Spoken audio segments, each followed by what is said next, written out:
And for more, Keith Cowing joins me now from just outside Washington, D.C. He's a former rocket scientist, editor of NASAWatch.com, and an astrobiologist. Keith, always great to see you. I want to get your reaction to this latest launch and this new mission. 3 hours to rendezvous. How significant is that, and what does that really mean? Well, I'm a geek, so when I hear that they can do this more efficient way of, here's your spacecraft. It comes up and docks now. Before it had to take its time to get into the right position. This is what happens as you learn how to use your space station. And I can remember back when the International Space Station was first being assembled, it had a lot of complicated ways of doing things.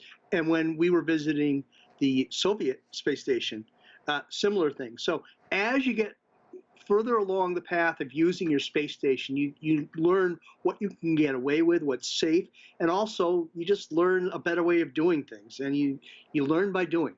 So is it really saving of the time? Is it just making things more efficient? Will things get faster? Is this just one thing that will get faster in this process? I don't know if you understand what I'm asking, but to go from 6 hours to 3 hours seems like a pretty big deal. Well, it's a perfect point given how much it costs for every hour of an astronaut or a taikonaut or a cosmonaut or spationaut in space. So anything that's more efficient is more efficient, and it saves time to do other things. What will this next phase mean, and what will happen? We heard that this mission is bringing some fruits, some festive activities. Chinese New Year is coming up, and also each mission builds from the last. So what can we expect to see here now? Well, this is a very large spacecraft. This is a world-class cargo spacecraft. There's no denying that. It's big, and it can carry a lot of stuff. And usually, you will find that one way you keep astronauts healthy and happy and productive is to send things from Earth that, from their families and so forth. And in the case of Chinese New Year, I don't think there'll be any firecrackers or any dragons. But other than that, there will be fresh fruits and stuff like that that will just make the voyage up there just easier to handle. And having been on expeditions to the Arctic myself, sometimes good food makes the difference between getting something done and not wanting to bother doing it. So it's important. And I'm sure we'll see some images in the coming days from this celebration. China will launch the Shenzhou 18 and 19 crewed missions. So there's supposed to be a total of 4 spacecraft to the Tianzhou this year in 2024. What do you think we'll see there? What will be the differences? What will you look for? Well, more people in a large, this is the first phase of the space station. There is talk now that you're going to be adding another several modules to make it even bigger. And it'll be about 1/3 the mass of the International Space Station. So it'll have quite a lot of capability.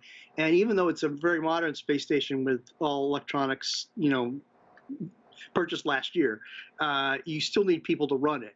And so, the bigger your space station, the more people you need to run it. So that's sort of what's going on here. But the space station, China's space station, is now maturing. It is a simple answer. And that being said, I just want to ask you something that you mentioned. So bigger isn't always better, or when you're getting faster, you're also getting smaller and more efficient, making better use of the space, that type of thing? Yeah, this is exploration. It's an expedition up above the sky, okay? And I've been on expeditions, and sometimes you figure out that, like I think I said before, you learn from experience. And in some cases, it may be that a smaller thing is the simpler way to do it. In some cases, a larger thing. And you often only get that experience by having the experience. And that's what I see now with China's space station program. It's matured to the point that they've got one of everything, and they've done everything more than once, and now they're confident that they can add more and more people, more hardware, more modules, more everything. Well, it's always fun talking to you about this as this has gone on, getting your take. Love that demonstration there too, Keith. Thank you so much for joining us. Always great to see you. My pleasure.